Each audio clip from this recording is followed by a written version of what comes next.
Hey hello hi everyone, this is Shivam Singh Rajawat and you are watching me on PCS mentor. आज के इस video session में हम चर्चा करेंगे जो रिपोर्ट्स एंड एनालिसिस है जनवरी 2025 से लेकर मार्च 2025। आगामी जो परीक्षा है स्पेशली फॉर आरओ और पीसीएस 2025 का, उसके लिए बहुत इंपॉर्टेंट हो जाता है। चलिए शुरुआत करते हैं। सबसे पहली जो इसकी रिपोर्ट्स है वो आई थी हमारे जो भी राज्यों के सीएम हैं उनके धनी को लेकर। रिपोर्ट पब्लिश जो करी है वो करी है एसोसिएशन फॉर डेमोक्रेटिक रिफॉर्म्स ने, एसोसिएशन फॉर डेमोक्रेटिक रिफॉर्म्स। और इसमें अगर हम देखें पूरे इंडिया में सबसे ज़्यादा जो धनी सीएम है वो है चंद्रबाबू नायडू जी, और जो सबसे गरीब जो, इससे पहले ये देखना पड़ेगा कि चंद्रबाबू नायडू कहाँ के सीएम है, तो हमें पता चलता है आंध्र प्रदेश, राइट। अच्छा, आंध्र प्रदेश का आप कैपिटल बताइए कि आंध्र प्रदेश का कैपिटल क्या है। एनालिसिस जो किया था इस रिपोर्ट ने वो 28 स्टेट असेंबलीज और 3 यूनियन टेरिटरीज का किया था 2024 में।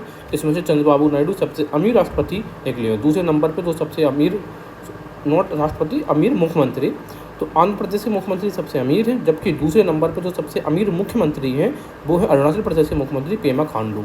अगर हम बात करें सबसे गरीब, ठीक है ना, तो वो है सबसे कम संपत्ति, गरीब तो नहीं कहेंगे, कोई मुख्यमंत्री गरीब तो है नहीं है, बस कम संपत्ति है किसके पास, पश्चिम बंगाल की हमारी जो दीदी है खूब भालो ममता बनर्जी जी के पास। बस इतना याद रखना, ठीक है।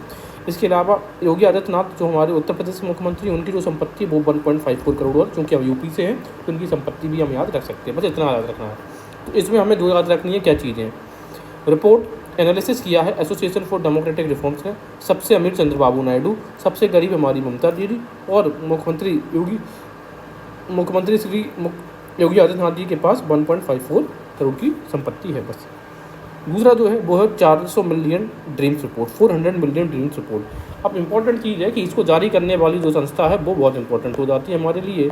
तो जारी करने वाली संस्था वो है प्रधानमंत्री की आर्थिक सलाहकार परिषद, फुल फॉर्म है economic advisory council to PM, ठीक है, economic advisory council to PM. चूँकि इंडिया की किसी संस्था ने ये जारी करी और बहुत ही ट्रस्टवर्दी संस्था है, तो ये है 400 मिलियन ड्रीम्स रिपोर्ट। एग्जाम में जब भी देगा तो एक ऑप्शन में आपको यहाँ पर नीति आयोग जरूर देगा। क्या क्या आ गया है रिपोर्ट के अनुसार, वर्ष 2011 की जनगणना की तुलना में देश में जो प्रवासियों की कुल संख्या में 11.78% की कमी आई है। याद रखना, ये कमी को इंगित कर रहा है, ना कि वृद्धि नहीं है, ठीक है ना। यानी कि जो प्रवासी हैं पहले 2011 की जनगणना के अनुसार तो लगभग 12% प्रवासी कम हो गए हैं। अधिकांश राज्यों ने बाहर से आने वाले यात्रियों में कमी दिखाई है, जबकि पश्चिम बंगाल, राजस्थान और कर्नाटक ऐसे राज्य हैं जिन्होंने आने वाले यात्रियों के प्रतिशत हिस्से में अधिकतम वृद्धि प्रदर्शित की है। ये कह रहे हैं कि जनरली अगर आप बहुत सारे राज्यों को का एनालिसिस करेंगे, डेटा देखेंगे, तो वहाँ पर हम देखेंगे कम प्रवासी आते हैं, लेकिन अगर हम परसेंटेज के तौर पर देखें तो कुछ राज्यों में वृद्धि मिली है, और वो ऐसे राज्य हैं जो अनकन्वेंशनल लगे थे। इन राज्यों में अब तक हमने वो वृद्धि परसेंट प्रवासियों में नहीं देखा। वो राज्य कौन कौन से हैं? एक तो पश्चिम बंगाल, दूसरा राजस्थान और तीसरा है कर्नाटक। दो ऐसे, अब क्वेश्चन आपको ये पूछेगा कि ये बताइए 400 मिलियन ड्रीम्स रिपोर्ट में दो ऐसे कौन से नए राज्य बने हैं जो नया केंद्र बन गए हैं प्रवासियों के लिए, तो आंसर होगा आपका पश्चिम बंगाल और राजस्थान, ठीक है। हाँ, उत्तर प्रदेश से जाने वाले सामान्य श्रेणी के यात्रियों के लिए प्रमुख जो गंतव्य हैं जो उत्तर प्रदेश से कई और राज्यों में जाते हैं वो दिल्ली, बिहार, महाराष्ट्र और मध्य प्रदेश और हरियाणा की तरफ लोग ज़्यादातर पलायन करते हुए जाते हैं। बिहार से जाने वाले तो बस बिहार से हमें याद रखना, यूपी से याद रखना। अब हमें इस स्कीम में याद क्या रखना है इस रिपोर्ट में। 400 मिलियन ड्रीम रिपोर्ट्स किसके द्वारा पब्लिश करी गई है? EAC, economic advisory council, PM.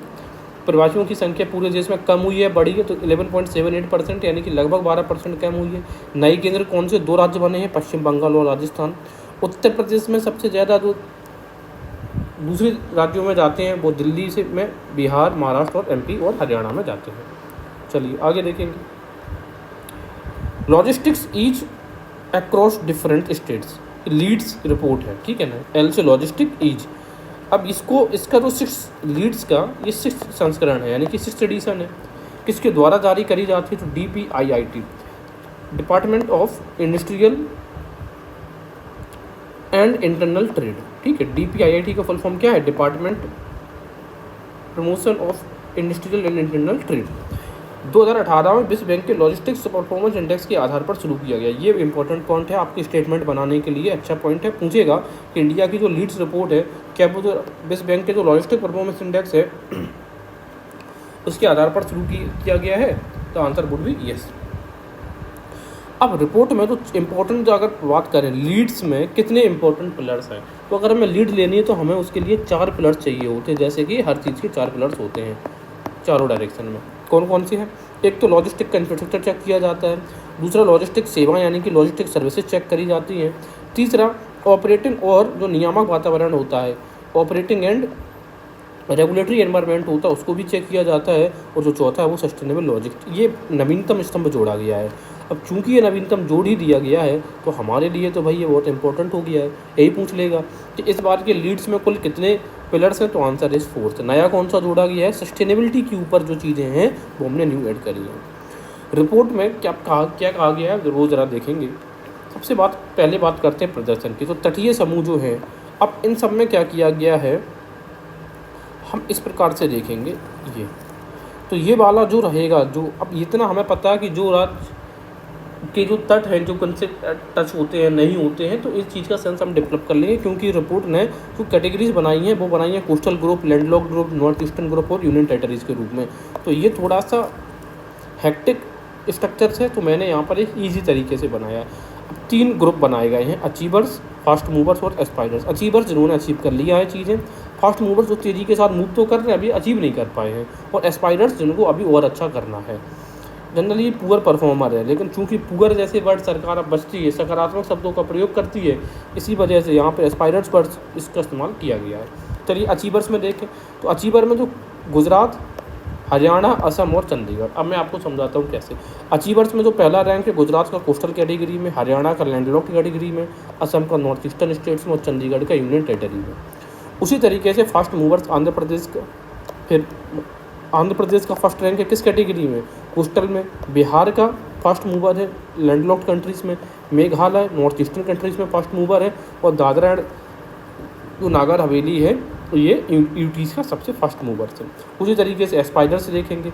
अब ये सबसे इंपॉर्टेंट चीज़ पता क्या है, ये जो लीड्स रिपोर्ट में जनरली हमें क्या लगेगा कि केरला तो अचीवर कैटेगरी में होगा, लेकिन नहीं, इस बार केरला लीड में लीड नहीं कर पाया। ऐसे याद रखना, केरला लीड्स में लीड नहीं कर पाया है, यानी कि वो एस्पायरर कैटेगरी में है कोस्टल राज्यों में। लैंडलॉक्ड में छत्तीसगढ़ है, नॉर्थ ईस्ट में मणिपुर है, और अंडमान आपका यूटीज़ में एस्पायरेंट की कैटेगरी में आता है। अब ये है कि हमें ये याद हो पाएगा या नहीं, the answer is very no. ये याद करना इतना आसान नहीं है, क्योंकि बहुत सारी रिपोर्ट्स अभी में पढ़ने बाकी है। तो हम क्या करें, अचीवर्स कैटेगरी में बस हमें याद रख लो कि अचीवर्स कैटेगरी में गुजरात, हरियाणा, असम और क्या है चंडीगढ़। तो GHA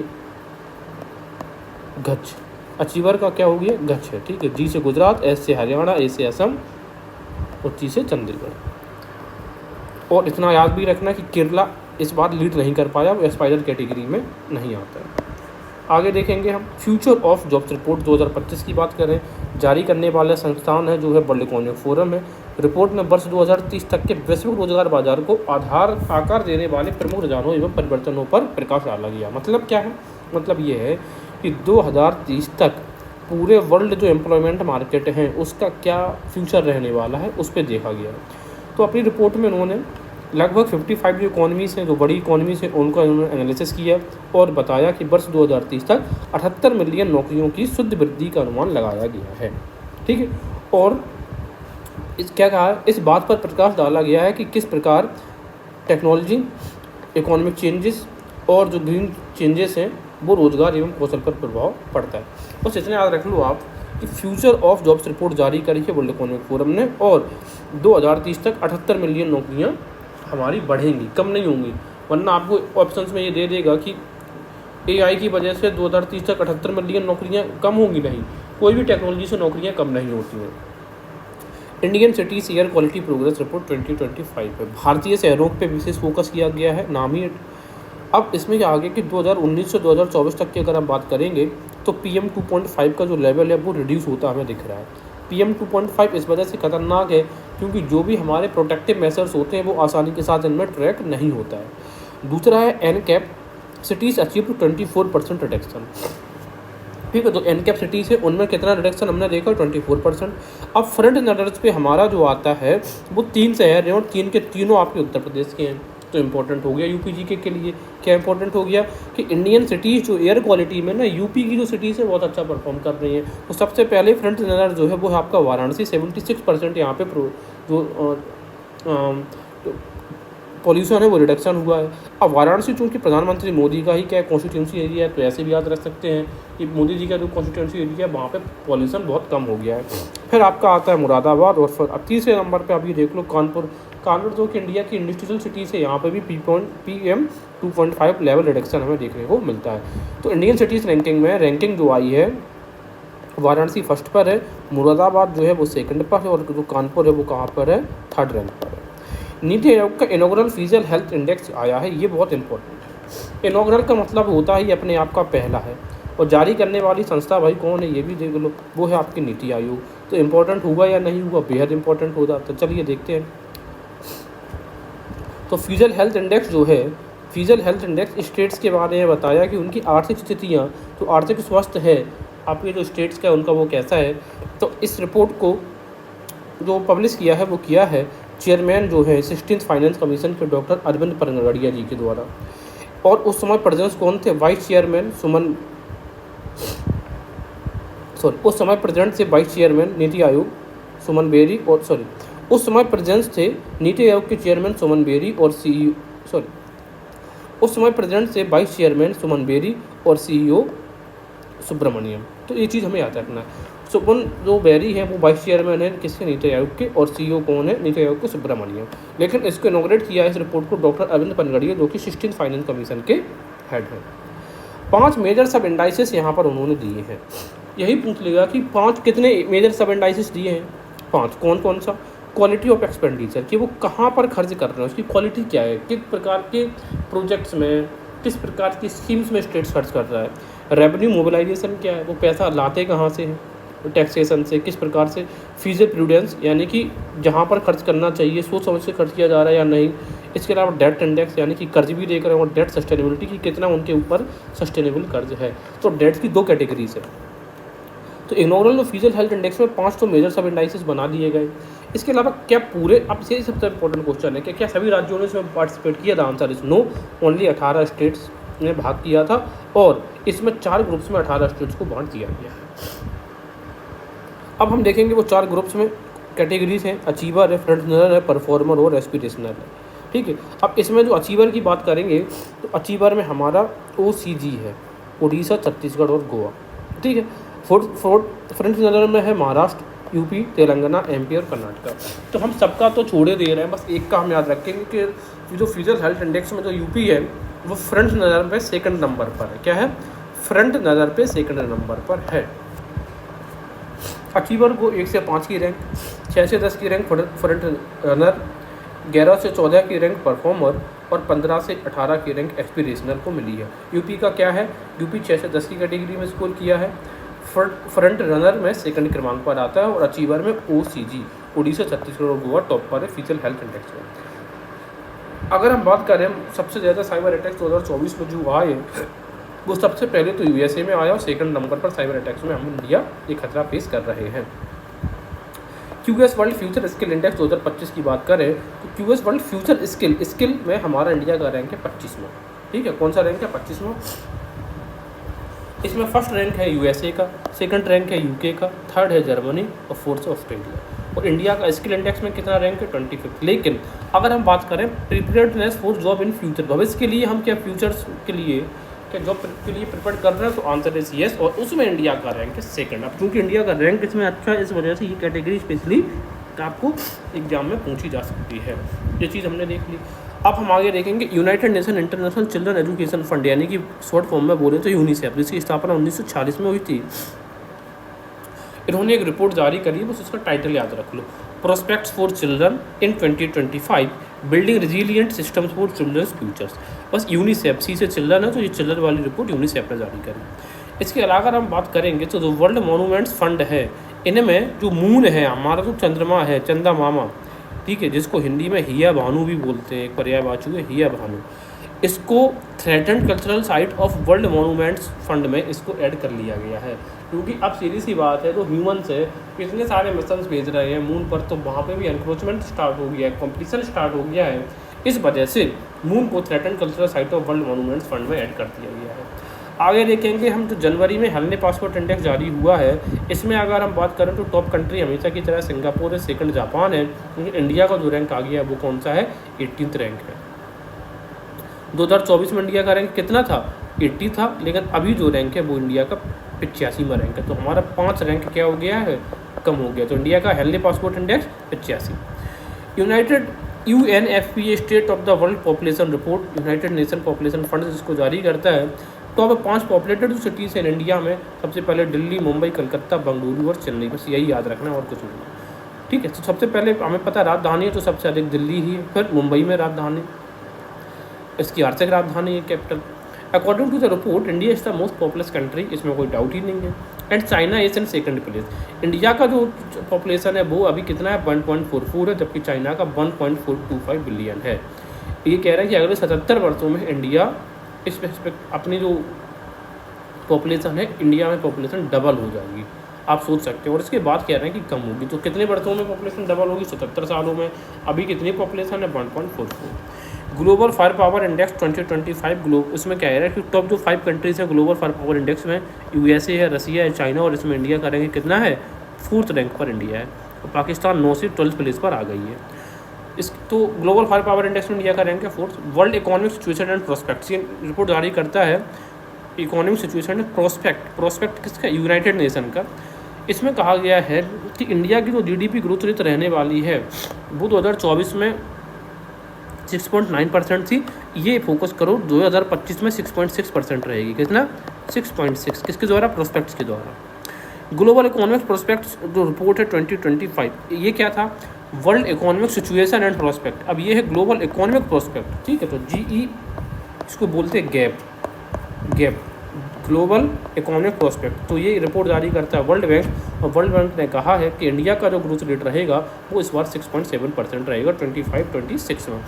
तो जो वर्ल्ड का यूनाइटेड नेशन का जो रिपोर्ट है वो 6.6 दर्शा रहा है, जबकि वर्ल्ड बैंक का जो रिपोर्ट है वो 6.7 दर्शा रहा है। तो इन दोनों में मूल डिफरेंस है, वो याद रखना। उम्मीद है एग्जाम में ये दोनों ही नहीं पूछे जाएंगे। अब आता है ग्राउंड वाटर क्वालिटी रिपोर्ट, जो कि जारी करी है हमारी जो यूनियन मिनिस्ट्री फॉर जल शक्ति है, श्री CR पाटिल ने। रिलीज 31 दिसंबर को जारी करी थी, और ग्राउंड वाटर क्वालिटी असेसमेंट इन्होंने किया है। रिपोर्ट के अनुसार 100% of ground water samples in the north eastern states are in the excellent category for irrigation. कह रहे हैं कि नॉर्थ ईस्ट के जो स्टेट्स हैं उनमें 100% जो ग्राउंड वाटर है बहुत अच्छी अवस्था में है फॉर इरीगेशन पर्पस। इंडिया की coastal line has expanded almost by half in 5 decades. अभी हाल में क्या किया है कि यूनियन होम मिनिस्ट्री ने अभी इंडिया की जो कोस्टल लाइन है वो न्यू टेक्नोलॉजी की मदद से उसकी नई माप करवाई थी। उसमें जो पुरानी कोस्टल लाइन थी 7,516 किलोमीटर, इससे लगभग 48% बढ़ गई है, 47.6% बढ़ के अब ये हो गई 11,098 किलोमीटर। सबसे ज़्यादा गुजरात की पहले 1214 थी, अब कितनी हो गई, 2340। ठीक है। और सबसे अधिक अगर हम बात करेंगे गुजरात के बाद जो आता है वो आता है तमिलनाडु, और फिर आता है आंध्र प्रदेश। ठीक है। अगर हम बात करें सबसे अधिक वृद्धि हमने किस राज्य में अंकित करी है कोस्टल लाइन में, तो वो है वेस्ट बंगाल, 357%। 157 किलोमीटर से अब कितनी कोस्टल लाइन बढ़ गई है, 721 किलोमीटर। पहले अगर हम बात करें तो पहले आंध्र प्रदेश सेकंड रैंक पर होता था, अब तमिलनाडु। तो अब क्रम कैसे हो गया है, गुजरात, फिर तमिलनाडु और आंध्र प्रदेश, यानी कि तमिलनाडु ने ओवरटेक कर लिया आंध्र प्रदेश को। और एक इंपॉर्टेंट चीज़ पता क्या है कि पुडुचेरी जो है इसमें 4.9 किलोमीटर इसकी जो कोस्टल लाइन है उसमें कॉन्ट्रैक्शन यानी कि इसमें कमी देखने को मिली है। तो पौंडीचेरी में ओनली कमी हुई है। स्मॉलेस्ट जो इंक्रीज हुआ है वो सबसे कम कहाँ पे बढ़ी है, केरला में। सबसे अधिक कहाँ पे बढ़ी है, गुजरात में। तो ये इंपॉर्टेंट एस्पेक्ट्स थे हमारी इंडिया कोस्टल लाइन के, वो हमने डिस्कस किए। लीड्स जो है वो हम डिस्कस कर चुके हैं, इसको हमने नहीं करना है। हाँ, अब आता है हमारा इन द मंथ ऑफ फरवरी।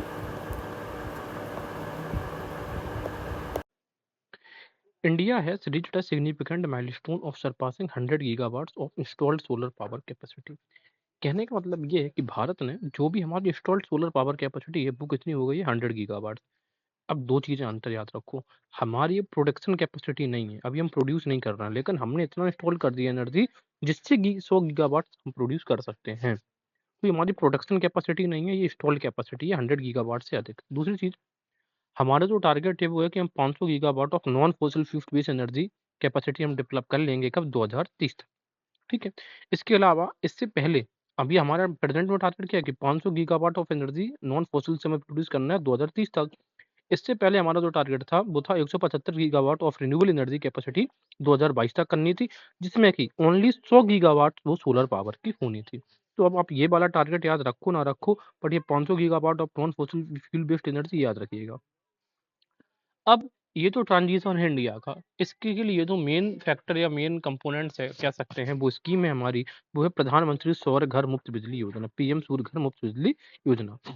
इसमें है क्या, इसमें सरकार जैसे अगर आपको आपके घर पे सोलर पैनल्स लगवाने हैं तो इसके लिए सरकार कुछ अनुदान देती है, फाइनेंशियल असिस्टेंस। कैसा है, अगर 1 किलोवाट का सिस्टम आप लगवाओगे तो उसके लिए आपको 30,000 रुपए देना पड़ेगा सरकार को। अगर आप 2 किलोवाट सिस्टम लगवाते हो तो सरकार आपको उसके लिए 60,000 रुपए देगी, और अगर आप 3 किलोवाट सिस्टम लगवाते हैं तो सरकार उसके लिए आपको 78,000 रुपए फाइनेंस असिस्टेंस के तौर पर देगी। इसके अलावा अगर आपको लोन चाहिए है तो सरकार आपको 7% ऑफ हाउस होल्ड लोन दे सकती है। कोलेटरल फ्री होता है, इसके लिए आपको अपना कुछ भी गिरवी रखने की कोई जरूरत नहीं है। अगला रिपोर्ट है हमारे पास, India rank 6 in the climate risk index. Important report हो जाती है। क्लाइमेट रिस्क इंडेक्स में इंडिया का इस बार का जो रैंक है वो है 6th, 2025 publish by German watch. अब ये रिपोर्ट जारी करने वाली जो संस्थान है वो कौन है, वो है जर्मन वॉच। इंडिया से पहले जो सबसे रिस्क पर है वो कौन कौन है, डोमिनिका है, चाइना है, होंडुरस है, म्यांमार है और इटली है। उसके बाद आता है इंडिया। तो 1 2 3 4 5 याद रखिएगा, चाइना को हमसे ज्यादा रिस्क है, क्योंकि चाइना का जो ज्योग्राफी एरिया है वो बहुत अधिक है, इस वजह से चाइना हमसे आगे है। अगर फर्स्ट रैंक पर पूछेंगे तो सबसे अधिक क्राइसिस किसके पास है, वो है डोमिनिका। डोमिनिका बहुत डेंजरस है, डोमिनिका बहुत डेंजर में है क्लाइमेट रिस्क के कारण। क्लाइमेट रिस्क इंडेक्स सन 2006 से पब्लिश होता आ रहा है। आगे देखेंगे, अगर हम बात करें बंगाल की तो लगातार तीसरे साल वर्ल्ड काउंट में बंगाल लगातार तीसरे साल फर्स्ट क्रमांक पर आया है पूरे इंडिया में। बात करते हैं करप्शन परसेप्शन इंडेक्स।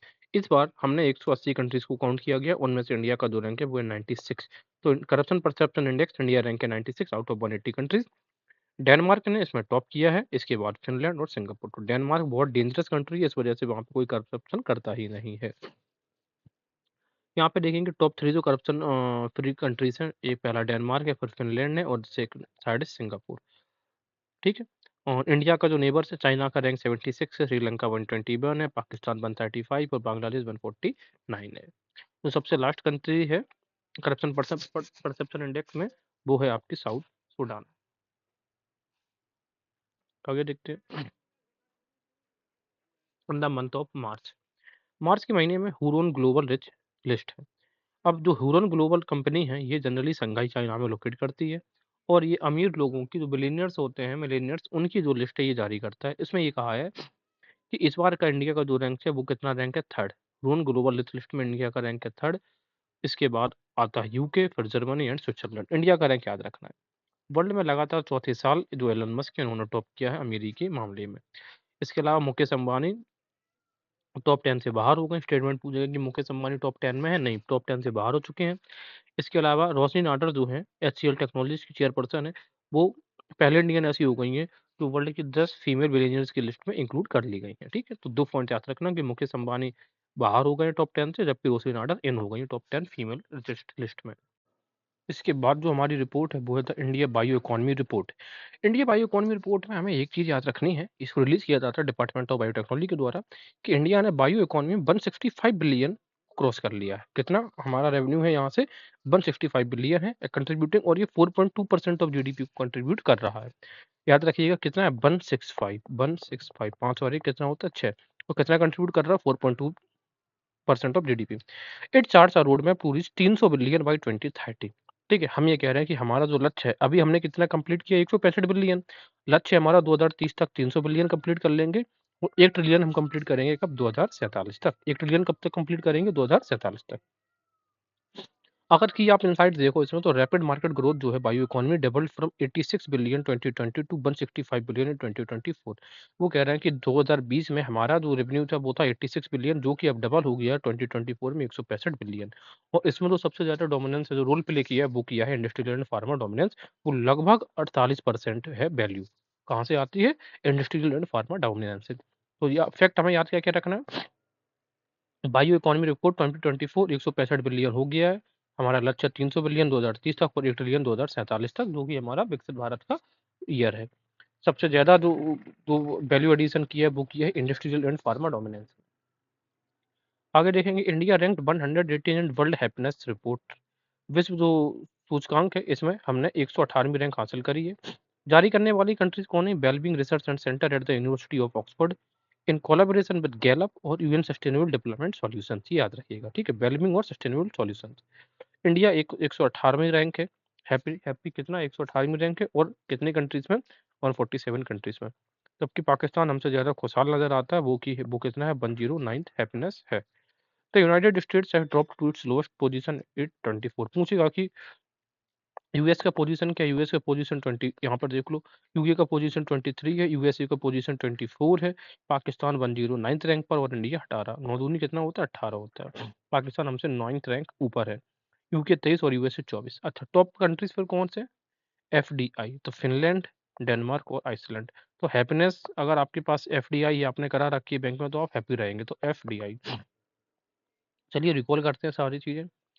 तो ग्लोबल परसेप्शन इंडेक्स, सॉरी, हाँ, करप्शन परसेप्शन इंडेक्स में इंडिया का रैंक कितना है? परसेप्शन इंडेक्स में किस, देखते हैं, आपका था 96 रैंक, ठीक है। इसके अलावा आप ये बताइए, जो बायो इकोनॉमी की रिपोर्ट है वो हमारा कितना हो गया है? 165 मिलियन, ठीक है, 165 बिलियन। हमारा लक्ष्य कितना है? 200 या 300? 300 बिलियन बाई 2030, 30 और 300। आगे देखेंगे, top 10 largest arms importing countries. Generally आमतौर पर इंडिया फर्स्ट रहता था, लेकिन इस बार जो चीजें चेंज हुई हैं, ये रिपोर्ट जारी करी है SIPRI, Stockholm International Peace Research Institute ने। इंडिया का जो रैंक है वो अब इंडिया सेकंड रैंक पर आ गया, क्योंकि फर्स्ट रैंक पर कौन आ गया? यूक्रेन आ गया फर्स्ट रैंक पर। और यूक्रेन फर्स्ट रैंक पर इस वजह से आ गया क्योंकि कंटिन्यू स्ट्रगल में है, किसके साथ में? ये रसिया के साथ में। चलिए, सऊदी अरेबिया इसके बाद, sorry, first rank Ukraine, second India और तीसरा रैंक जो है वो है कतर का। वर्ल्ड एयर क्वालिटी रिपोर्ट की अगर हम बात करेंगे तो वर्ल्ड एयर क्वालिटी रिपोर्ट में इंडिया का जो रैंक है वो हम पहले देखें। देखो, वर्ल्ड एयर क्वालिटी रिपोर्ट में 7th ये रिपोर्ट जारी करी गई है, किसके द्वारा? By Swiss air quality.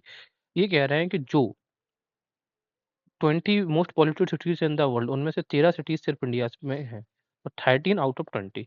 इसके अलावा सबसे जो पॉल्यूटेड सिटीज है वो आप कल्पना भी नहीं कर सकते, वो है बर्नीहाट, जो कि मेघालय में है, मेघालय और असम के बॉर्डर पर। आप ये देखो, ये है बर्नीघाट की लोकेशन है, ठीक है ना। तो बर्नीहाट सबसे पॉल्यूटेड सिटी है। और अगर कैपिटल्स की बात करें, जितनी भी कैपिटल सिटीज है उनमें सबसे ज्यादा पॉल्यूटेड दिल्ली ही अभी भी है। इंडिया का 5th रैंक आया था इन ईयर पॉल्यूशन 2024 में, जबकि उसका 3rd प्लेस था 2023 में। तो ये चीजें याद रखिएगा, ठीक है। तो हमें कैसे याद रखना है, कौन सी रिपोर्ट है? तो हवा के साथ साथ प्रदूषण भी आता है, ऐसे याद रखो, हवा के साथ साथ, यानी ये 7वीं एनुअल रिपोर्ट है इसकी। अब जो हमारी रिपोर्ट है वो है ग्लोबल टेररिज्म इंडेक्स के बारे में। और आतंकवादियों की घटना हर एक जगह पर हो रही है, जिस तरीके से जम्मू कश्मीर के फलगांव में 22 अप्रैल को जिस तरीके से 26 हिंदू टूरिस्ट की हत्या करी गई है, तो उसके दौर में हम टेररिज्म इंडेक्स की जो रिपोर्ट है बहुत इंपॉर्टेंट हो जाती है हमारे लिए। आइए देखते हैं ये कौन सा एडिशन है। ये एडिशन है 12वां, ठीक है। आतंकवादी बादी में बाती आता है, तो ये 12वां एडिशन है। और इंडिया को रैंक मिला है 14th, इंडिया मोस्ट 14th वीडेस्ट कंट्री है। टोटल 163 कंट्रीज को इसने क्या किया था? एनालिसिस किया था। पब्लिश किया जाता है by the Institute of Economics and Peace. Peace और शांति और आतंकवादी एक साथ नहीं हो सकते हैं। सबसे ज़्यादा जो प्रभावित कंट्रीज हैं वो हम देखेंगे, वो साहिल का जो रीजन है, ये वाला रीजन है, बुर्किना फासो। दूसरे नंबर पे पाकिस्तान आता है, तीसरे नंबर पे सीरिया है, ठीक है।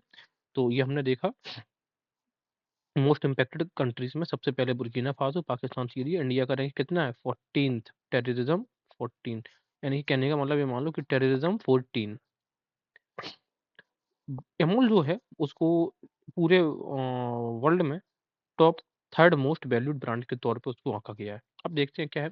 जो फर्स्ट रैंकिंग है वो लंदन यूके, सॉरी, इसको पब्लिश करने वाला कौन है? लंदन का यूके बेस्ड यूगॉव, एक इंटरनेशनल ऑनलाइन डेटा संस्थान वो जारी करता है। तो पर पहला कौन है? सबसे पहला वो अमेजन है, सेकंड नंबर पे फ्लिपकार्ट है, जो कि बेंगलुरु में बेस्ड है, ठीक है।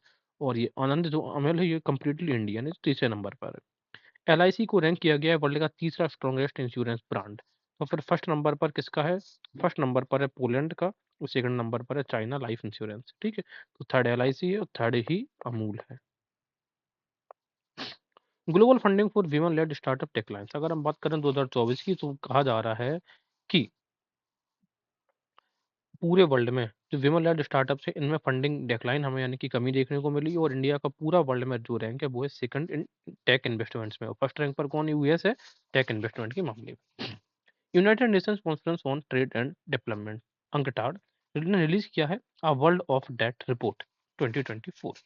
बस ये आपको याद रखना है। ये कह रहे हैं कि जो डेवलपिंग कंट्रीज है उनका जो डेट है जो डेवलप्ड कंट्रीज है उनसे 2 गुना ज्यादा बढ़ रहा है, तेजी के साथ बढ़ रहा है। ठीक है, बस ये समझ रखना है। याद कैसे रखोगे? डेट, डेट मीन्स क्या होता है? कर्ज।